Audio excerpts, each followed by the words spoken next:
সুপ্রিয় বন্ধুরা, আপনারা অল গ্রামার ইউনিভার্সিটির পক্ষ থেকে আজ ইংলিশ গ্রামারের এমন একটি রুলস দেখবেন। তার মানে এই 15টা যদি আপনি ভার্ব জেনেন এবং এই ভার্বের পরে সবসময় টু থাকবে, এরপরে বি ওয়ান বসবে, আর এরপরে যে ভার্ব বসবে সেই ভার্বের শেষে আইএনজি থাকবে। তার মানে এইরকম রুলস যদি আপনি জানেন, তাহলে আপনি দেখুন এই প্রশ্নটা প্রাথমিক বিদ্যালয় সহকারী শিক্ষক 2026 সালে আসছে। শুধু এইরকম না, আপনি শত মন্ত্রণালয় বিভিন্ন পরীক্ষার প্রশ্ন সহজভাবে সমাধান করতে পারবে। তাহলে অনুগ্রহপূর্বক ধীরস্থিরভাবে সম্পূর্ণ ভিডিওটা দেখুন বন্ধুরা, এখানে ফিল ইন দ্য গ্যাপের সঠিক অপশনের ভিতর কোনটা হবে সেটা বসানোর কথা বলা হয়েছে। ফিল ইন দ্য গ্যাপে এখানে বলা হয়েছে I am looking forward dash you. তাহলে এই চারটের ভিতর কোনটা বসবে এইটা জানার আগে আপনি অনুগ্রহপূর্বক এই গ্রামাটিক্যাল রুলস এর 15টা আপনি ভার্ব এক নজর দেখুন। এক নম্বরে বলা হয়েছে বি অ্যাকাস্টম টু, এরপরে বি ওয়ান, এরপরে আইএনজি বসবে। তদ্রূপ দেখুন বি অ্যাডিক্টেড, এরপরে টু বি ওয়ান আইএনজি বসবে। তদ্রূপ দেখুন বি কমিটি, এরপরে to V one plus ING. তারপরে দেখুন ডি ডিটেক্টেড, এরপরে to V one plus ING. তারপরে দেখুন বি ডিভোট, এরপরে to plus V one plus ING. এরপরে দেখুন বি ইউজ টু, এরপরে বি ওয়ান প্লাস আইএনজি। এরপরে দেখুন এই যে লুক ফরওয়ার্ড টু, এরপরে বি ওয়ান প্লাস আইএনজি। এরপরে অবজেক্ট টু, এরপরে বি ওয়ান প্লাস আইএনজি। এরপরে কনফেস টু বি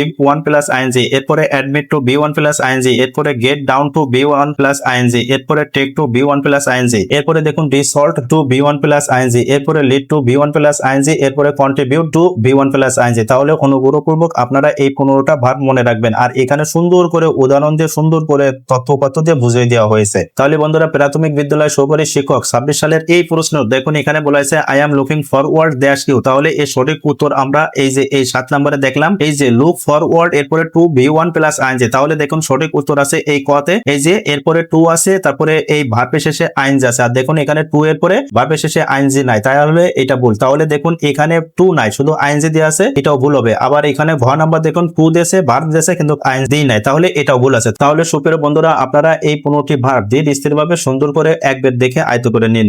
সুপ্রিয় বন্ধুরা, আপনারা অল গ্রামার ইউনিভার্সিটি থেকে এরকম নিয়মিত ভিডিও দেখতে দয়া করে আমাদের এই চ্যানেল এবং পেজটি ফলো করে রাখুন। আর অনুগ্রহপূর্বক এই ভিডিওটা আপনি দয়া করে শেয়ার করে দিবেন।